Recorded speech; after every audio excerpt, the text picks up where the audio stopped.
Selamat pagi Ibu beserta teman-teman sekalian. Di sini kami akan mempresentasikan, hasil tugas kami, yaitu industri agro yang merupakan produk pangan dan non-pangan dari jagung. Sebelumnya perkenalkan saya Angela Griselda dengan NIM 432222037 dan rekan saya. Perkenalkan nama saya Andi Sri Reski Yulianda dengan NIM 432222047. Jagung dengan bahasa Latin Zea mays L merupakan tanaman monokotil semusim dengan batang yang tegak dan tidak bercabang. Jagung memiliki malai sebagai bunga jantan dan tongkol sebagai bunga betinanya. Nah, karakter morfologi jagung ini dipengaruhi oleh varietas dan lingkungan. Sedangkan pengelolaan pasca panen sangat penting untuk menjaga kualitas jagung sebagai bahan baku industri. Adapun bagian-bagian jagung terdiri dari tiga. Yang pertama ada akar. Sistem perakaran dari jagung ini termasuk sistem akar serabut yang memiliki dua komponen penting. Yang pertama ada akar seminal yang merupakan akar yang berasal dari biji dan muncul pada fase awal perkecambahan. Dan yang kedua ada akar nodal. Akar nodal. Nah, akar ini tuh berkembang dari buku-buku batang uh, yang berada dekat dengan permukaan tanah. Yang kedua ada batang jagung. Nah, batang jagung ini adalah sumbu utama yang berbuku-buku yang bersifat berluas-luas. Nah, batang jagung ini mengandung jaringan pengangkut yaitu xilem dan floem dalam berkas vaskular yang tersusun menurut pola khas monokotil. Dan yang ketiga ada daun. Daun jagung bersifat memanjang dengan pelepah yang membungkus batang di setiap bukunya. Nah, komponen jagung itu ada tiga. Yang pertama ada pelepah jagung, yang kedua ada pangkal jagung, dan yang ketiga ada helaian daun.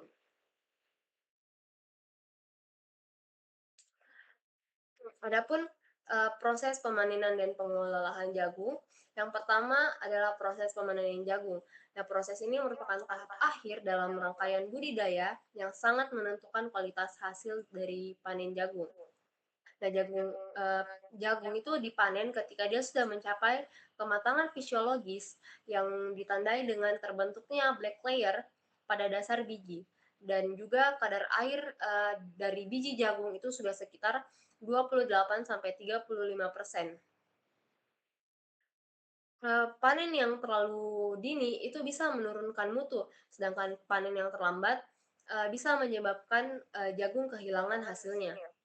Nah, metode panen jagung itu ada dua.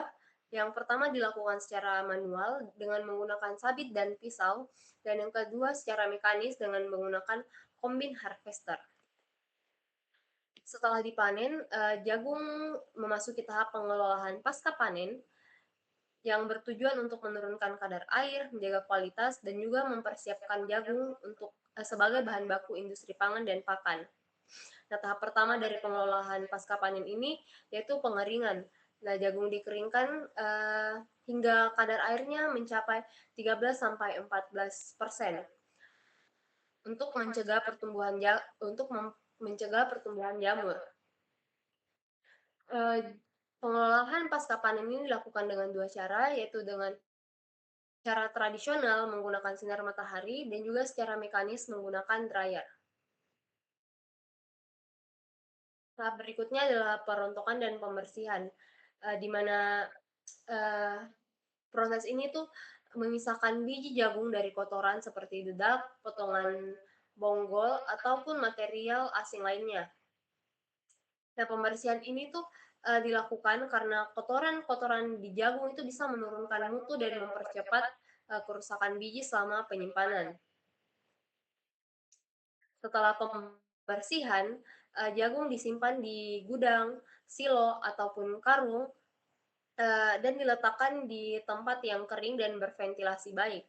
Nah, kondisi penyimpanan ideal jagung itu kelembapannya di bawah 70% dengan suhu yang stabil supaya jagung terhindar dari pertumbuhan jamur dan juga serangan hama gudang.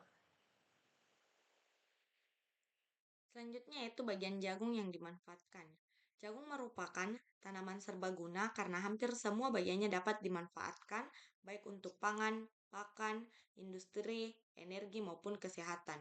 Pemanfaatan setiap bagian jagung membantu meningkatkan nilai tambah dan mengurangi limbah pertanian. Adapun bagian-bagian jagung yang bisa dimanfaatkan yaitu biji jagung, tongkol jagung, daun dan pelepah jagung, batang jagung, akar jagung, dan rambut jagung.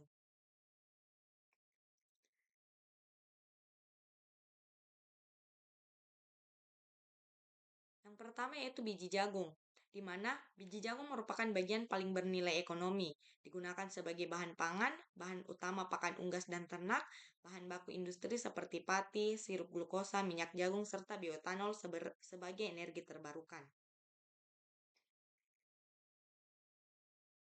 Selanjutnya yaitu bagian tongkol jagung. Bagian tongkol jagung dapat dimanfaatkan sebagai bahan bakar biomasa, briket, karbon aktif, bahan pengisi pakan ruminansia, media tanam jamur, dan pupuk organik. Lalu ada daun jagung, di mana daun jagung di sini bermanfaat sebagai pakan ternak, terutama setelah difermentasi menjadi silase. Selain itu, daun jagung juga dimanfaatkan sebagai bahan kerajinan bernilai ekonomi.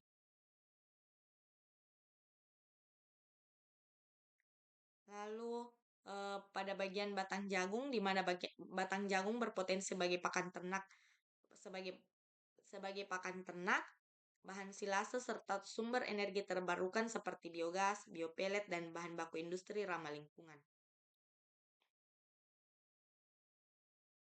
Selanjutnya akar jagung. Nah, meskipun akar jagung ini tidak banyak dimanfaatkan secara langsung, tetapi dia memiliki beberapa fungsi, yaitu seperti akar jagung bisa memperbaiki struktur tanah, menambah kandungan bahan organik di tanah, menambah kesuburan tanah pasca panen, dan akar jagung juga berpotensi sebagai pupuk fertilizer.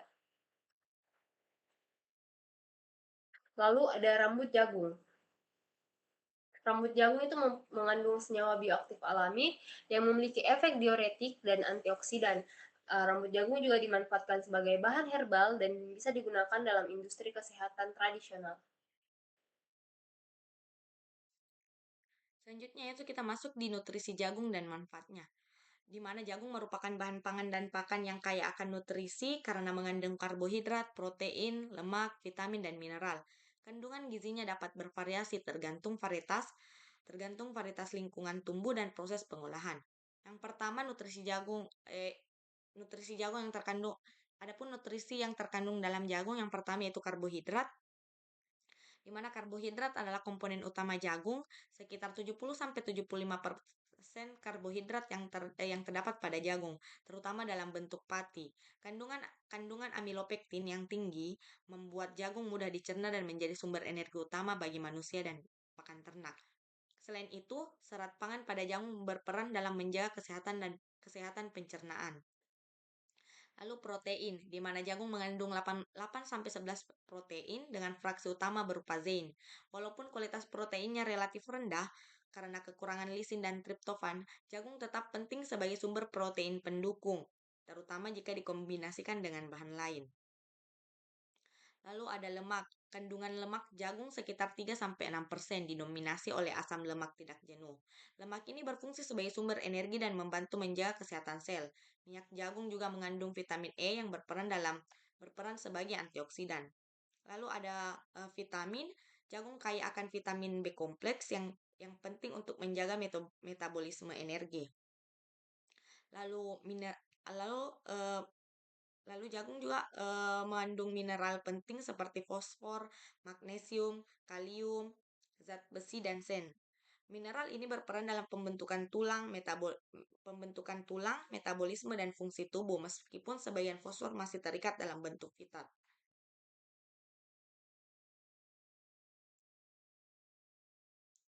Lalu sifat bahan baku utama jagung.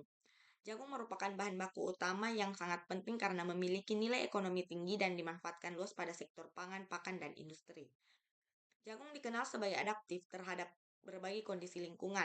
Kualitas jagung sebagai bahan baku ditentukan oleh sifat fisik dan sifat kimianya yang berpengaruh langsung terhadap produktivitas dan hasil olahan. Adapun sifat fisik tanaman jagung, secara fisik, jagung memiliki morfologi yang mendukung pertumbuhan dan hasil panen yang baik, eh, di mana tinggi tanaman jagung sekitar 1,5 sampai 3 meter tergantung varietas dan kandungan budidaya.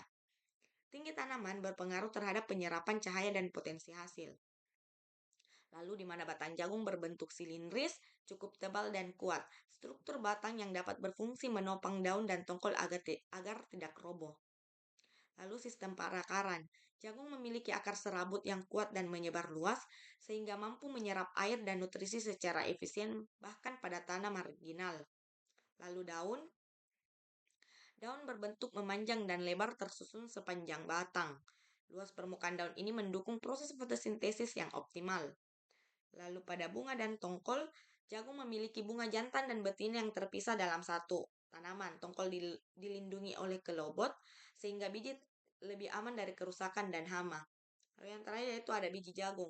Biji terdiri dari perikap, endosperma, dan embrio. Endosperma merupakan bagian terbesar dan menjadi sumber utama karbohidrat. Adapun sifat kimia tanaman jagung. Secara kimia, jagung kaya akan nutrisi dan senyawa penting yang menentukan pemanfaatannya. Di mana biji jagung didominasi oleh karbohidrat sekitar 70-75%, diikuti protein dan lemak. Endosperma yang kaya akan pati sehingga sangat penting untuk industri pangan dan pakan. Minyak jagung kaya akan asam lemak tidak jenuh dan vitamin E yang bermanfaat bagi kesehatan, dan batang dan tongkol jagung yang mengandung selulosa dan hemiselulosa tinggi sehingga potensial untuk pakan, energi biomasa dan industri berbasis serat.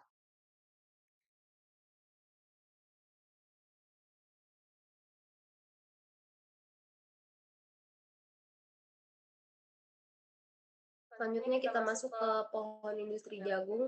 Seperti yang kita ketahui, jagung itu dikenal sebagai komoditas yang serbaguna, yang hampir seluruh bagiannya itu bisa dimanfaatkan. Nah, karakteristik ini yang menjadikan jagung sebagai tanaman bernilai ekonomi tinggi dengan prinsip zero waste. Bisa kita lihat pada gambar pohon industri jagung, pada sektor pangan, kernel jagung menjadi bahan baku utama untuk menghasilkan berbagai bentuk olahan seperti beras jagung, grits, tepung jagung, pati jagung, ampok, serta produk-produk turunan lainnya seperti glukosa, dextrin, kue, mie, dan produk ekstrusi. Nah, produk-produk ini tuh tidak hanya memenuhi kebutuhan konsumsi masyarakat, tetapi juga bisa menjadi bahan baku industri pangan dalam skala yang besar. Sedangkan pada sektor non-pangan, bagian tongkol dapat diolah menjadi tepung tongkol, pakan ternak, atau bahan baku biofoam. Pati jagung juga dapat diolah lebih lanjut untuk menghasilkan bioetanol sebagai sumber energi yang terbarukan. Nah, sementara itu, daun dan batang jagung juga dimanfaatkan untuk pakan ternak dan produksi biomasa. Nah, minyak jagung yang berasal dari germ digunakan sebagai bahan bahan baku pangan sekaligus bahan baku industri kimia. Selanjutnya ada proses pengolahan jagung kernel. Nah, proses pembuatan jagung kernel ini diawali dengan tahap penerimaan bahan baku, di mana jagung pipilan kering itu diterima dari petani atau pemasok yang akan diperiksa kualitasnya. Nah, jagung yang memenuhi standar mutu akan dipisahkan agar tidak mempengaruhi produk akhir. Nah, setelah bahan baku dinyatakan layak, proses selanjutnya itu ada pembersihan dan sortasi awal. Dari tahap ini tuh jagung dimasukkan ke dalam alat pembersih untuk memisahkan debu, kotoran, ataupun benda asing lainnya. Nah, sortasi jagung itu dilakukan untuk memisahkan biji yang rusak, berjamur, ataupun bentuknya tidak seragam. Nah, tujuan dari proses ini itu adalah untuk memastikan bahwa jagung yang digunakan benar-benar memiliki mutu yang baik. Nah, setelah pembersihan, jagung kemudian dikeringkan pada suhu 60-90 derajat Celcius. Proses ini tuh bertujuan untuk menurunkan kadar air hingga mencapai tingkat yang aman, yaitu sekitar 12-14%. Selanjutnya, jagung yang telah kering itu selanjutnya akan diberikan perlakuan panas atau heat treatment pada suhu 70-90 derajat Celcius selama 10-30 menit. Nah, tahap ini tuh berfungsi untuk menonaktifkan enzim-enzim yang bisa menyebabkan kerusakan mutu. Setelah heat treatment, jagung kemudian dihancurkan menggunakan alat penghancur untuk memecah biji menjadi ukuran potongan kernel yang sesuai dengan spesifikasi. Nah, proses penghancuran ini tuh dilakukan secara terkontrol agar menghasilkan potongan jagung dengan ukuran yang seragam. Hasil dari penghancuran ini selanjutnya dimasukkan ke tahap homogenisasi partikel, di mana ukuran butiran jagung itu diseragamkan menggunakan alat pengayak atau homogenizer. Tahap berikutnya adalah blanching, yaitu proses pemanasan yang singkat dengan suhu 85 sampai 95 derajat Celcius, selama 2 sampai 5 menit. Nah, blanching ini berfungsi untuk menonaktifkan enzim perusak, memperbaiki warna, dan juga mengurangi mikroba. Nah, setelah blanching, jagung menjalani pasteurisasi untuk memastikan keamanan pangan, dan juga pasteurisasi itu dilakukan untuk menurunkan jumlah mikroorganisme patogen akan yang mungkin akan merusak produk. Tahap akhir dari pembuatan jagung kernel ini yaitu pengemasan. Produk dikemas menggunakan kemasan yang higienis dan kedap udara agar mencegah kontaminasi selama pemrosesan. Selanjutnya ada proses pembuatan tepung jagung, di mana proses pembuatan ini itu dimulai dari tahap penerimaan biji jagung kering dari petani atau pemasok dan kemudian akan diperiksa kualitasnya. Eh, Selanjutnya, setelah penerimaan bahan baku, jagung akan dibersihkan dan akan disortasi dan akan disortasi. Pada tahap ini tuh jagung dibersihkan menggunakan mesin pembersih untuk menghilangkan debu, kotoran ataupun benda asing lainnya. Nah, sortasi dilakukan untuk memisahkan biji yang rusak, pecah atau berjamur sehingga nantinya hanya biji yang berkualitas baik yang akan diproses. Nah, jagung yang telah bersih, akan melalui tahap pengeringan yang dilakukan pada suhu 60 sampai 90 derajat Celcius dengan kadar air mencapai 12 sampai 14 derajat, 14%. Setelah pengeringan, jagung akan diproses, eee, akan memasuki tahap degarmin. Nah, tahap ini tuh merupakan proses pemisahan germ dan sebagian kulit dari endosperma jagung. Pemisahan ini tuh dilakukan, menggunakan alat degerminator sehingga diperoleh endosperma jagung yang lebih murni. Setelah itu jagung akan diproses penggilingan yang bertujuan untuk memecah butiran jagung menjadi partikel-partikel yang halus. Setelah itu, jagung yang halus akan memasuki tahap penyaringan, di mana tepung yang telah digiling itu disaring berdasarkan ukuran partikel sehingga menghasilkan tepung yang halus, yang lebih seragam, dan bebas dari partikel kasar yang belum tergiling sempurna. Setelah melalui proses saringan partikel, jagung akan dilanjutkan dengan proses heat treatment. Nah, proses ini tuh akan menurunkan jumlah mikroba, menonaktifkan enzim-enzim yang dapat menurunkan kualitas jagung, dan juga meningkatkan stabilitas produk selama penyimpanan. Setelah heat treatment, eh, jagung akan melalui proses homogenisasi yang bertujuan untuk memastikan bahwa tepung itu memiliki ukuran partikel yang merata sehingga menghasilkan tekstur yang seragam. Nah, tepung yang homogen kemudian siap dikemas. Nah, pada tahap pengemasan ini tepung jagung itu dimasukkan ke dalam kemasan yang bersih, kedap udara, dan juga higienis untuk mencegah kontaminasi serta menjaga kualitas produk selama distribusi. Selanjutnya itu proses pembuatan tepung maizena, di mana proses awal yaitu pembersihan atau cleaning. Proses diawali dengan pembersihan jagung pipilan kering dari kotoran dan benda asing secara manual. Selain itu dilakukan pemisahan antara jagung yang baik dan jagung yang cacat. Tujuannya untuk menjaga mutu pati jagung dan meminimalkan kontaminasi. Yang kedua yaitu perendaman atau steeping. Jagung direndam dalam larutan natrium biosulfit dengan konsentrasi 0,5% selama 48 jam dengan tujuan untuk melindungi zat gizi dari reaksi pencoklatan enzimatis atau browning serta memperbaiki warna, rasa, dan aroma produk. Lalu setelah perendaman dilakukan penirisan yaitu jagung ditiriskan untuk mengurangi kadar air dan sisa larutan perendam dengan tujuan untuk mempermudah proses penggilingan selanjutnya. Jagung yang telah ditiriskan digiling untuk memperkecil ukuran partikel dan memperbesar luas permukaan untuk mempermudah pelepasan dan ekstraksi pati. Lalu hasil gilingan disaring menggunakan ayakan 100 dan 200 mes untuk memperoleh tepung jagung yang lebih halus. Selanjutnya itu masuk ke pengendapan dan sentrifugasi. Tepung jagung yang disuspensikan dalam air dan dilakukan pengendapan sebanyak 3 kali untuk memisahkan pati dari supernatan. Pada tahap akhir digunakan sentrifuge agar pemisahan lebih optimal, dengan tujuan memperoleh pati jagung yang lebih murni. Setelah pengendapan dan sentrifugasi, dilakukan pengeringan. Endapan pati dikeringkan menggunakan oven. Oven untuk mengurangi kadar air sehingga diperoleh pati jagung yang kering berbentuk tepung. Melalui tahapan pembersihan hingga pengeringan diperoleh pati jagung berkadar air rendah dan kualitas baik siap digunakan sebagai bahan baku pangan.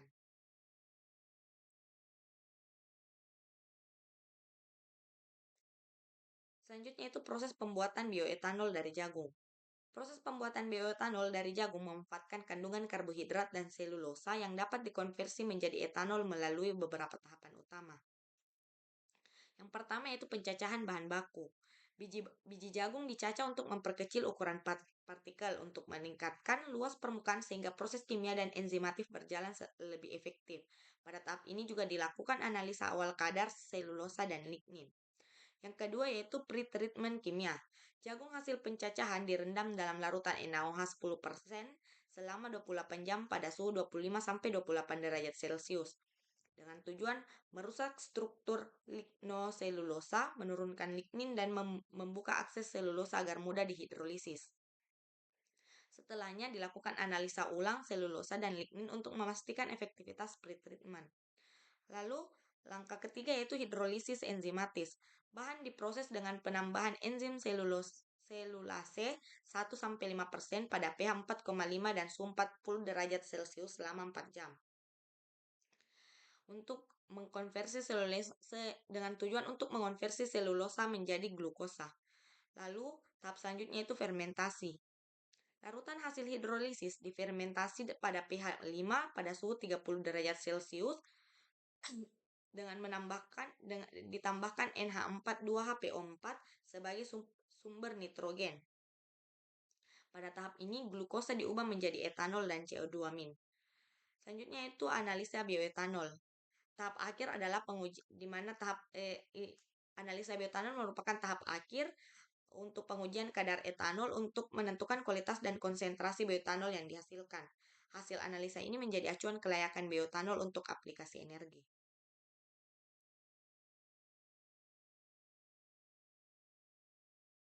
Selanjutnya itu proses pembuatan pakan ternak berbasis jagung atau berbahan baku utama jagung. Proses produksi pakan ternak berbasis jagung dirancang untuk menjamin mutu, keamanan, dan keseragaman nutrisi sesuai kebutuhan hewan ternak. Yang dimana prosedur langkah pertama yang akan dilakukan yaitu penerimaan bahan baku.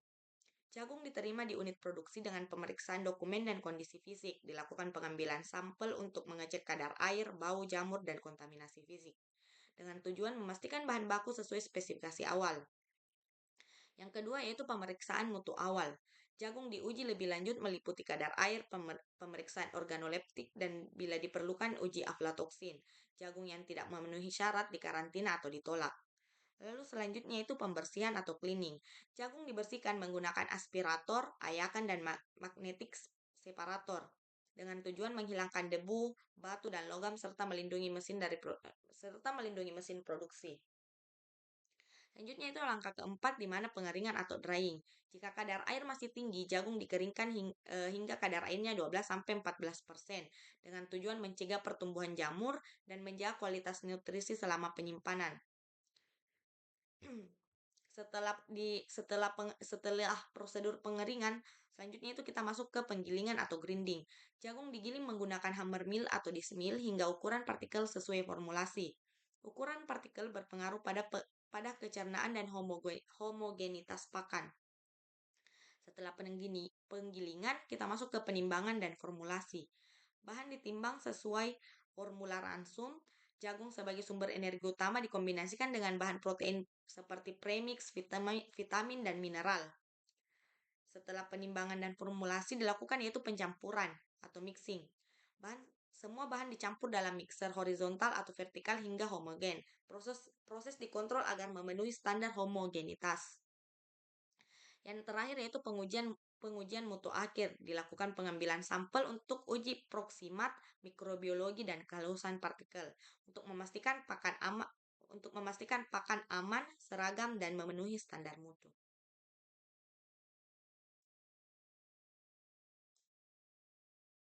Kesimpulan dari presentasi kami pada kali ini, yang pertama itu industri jagung merupakan sektor yang strategis karena jagung itu bersifat serbaguna dan hampir seluruh bagian tanamannya itu bisa diolah menjadi produk dengan nilai tambah yang tinggi.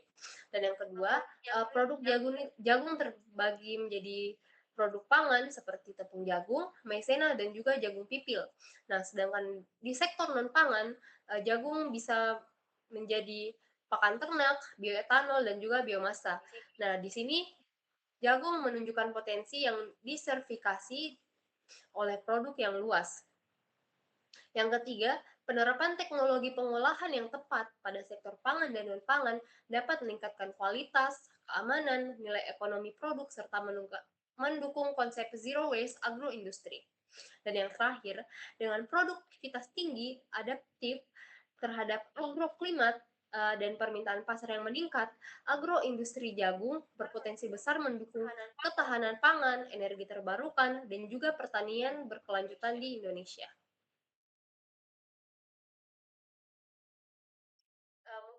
Mungkin sekian presentasi kami pada hari ini. Kurang dan lebihnya mohon dimaafkan. Wassalamualaikum warahmatullahi wabarakatuh.